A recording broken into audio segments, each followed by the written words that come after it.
আমি ডিব্ৰুগড় জিলা চুতীয়া ছাত্ৰ সন্থাই ঘোষণা কৰা এলানি কাৰ্যসূচী আমি তৃতীয় কাৰ্যসূচী অৱস্থান বিভাগৰ কাৰ্যসূচী দুদিন আমি গ্ৰহণ কৰিছো।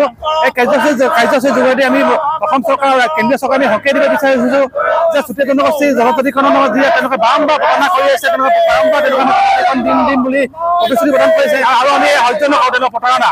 অতি শীঘ্ৰে আমি ইয়াৰ পিছতে আমি আৰু জৰুৰী কাৰ্যসূচী আমি গ্ৰহণ কৰিম।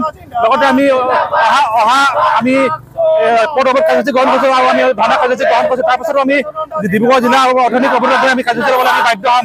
শীঘ্ৰে যদি জনজাতি প্ৰদান কৰে তাতকৈ আমি জনীয়ে পাবলৈ আমি সাৱধান কৰি নাথাকো। আচলতে এইখন চৰকাৰ মিছলীয়া চৰকাৰ, মিছা কথা কোৱা চৰকাৰ, মিছা ফুলজাৰি মৰা চৰকাৰ। কেন্দ্ৰীয়ত যেতিয়া তেখেতলোকৰ চৰকাৰ গঠন হৈছিল, তেখেতলোকে এটা এখনি নিৰ্বাচনী ইস্তাহাৰ প্ৰকাশ কৰিছিল 6 মাহৰ ভিতৰত 6 জনগোষ্ঠীক জনজাতিকৰণ প্ৰদান কৰিম। 1 নম্বৰ কথা, 6 মাহ নালাগে, এতিয়া 10টা বছৰ পাৰ হৈ গ'ল, কিন্তু 6 জনগোষ্ঠীক জনজাতিকৰণ প্ৰদান নকৰিলে।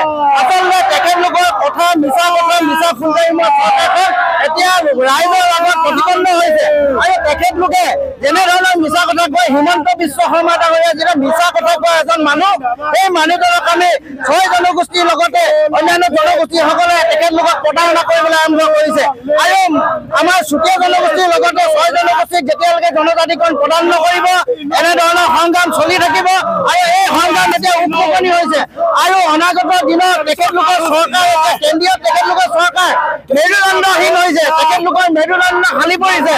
অনাগত দিনত তেখেতলোকক 26ৰ আগে মেৰুদণ্ড থান কৰি ভাঙি দিয়া হ'ব।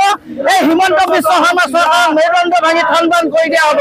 সেয়ে অনুৰোধ জনাইছো, 26ৰ আগে যদি 6 জনগোষ্ঠীক জনজাতিকৰণ প্ৰদান নকৰে, হিমন্ত চৰকাৰক কিন্তু 6 জনগোষ্ঠীৰ ৰাইজে কেতিয়াও মাফ নকৰিব আৰু তেখেতলোকৰ চৰকাৰক থান কৰি ভাঙি দিবলৈ আমি কুণ্ঠাবোধ নকৰিম। হিমন্ত বিশ্ব শৰ্মা হুঁচিয়াৰ, কেন্দ্ৰীয় চৰকাৰ হুঁচিয়াৰ।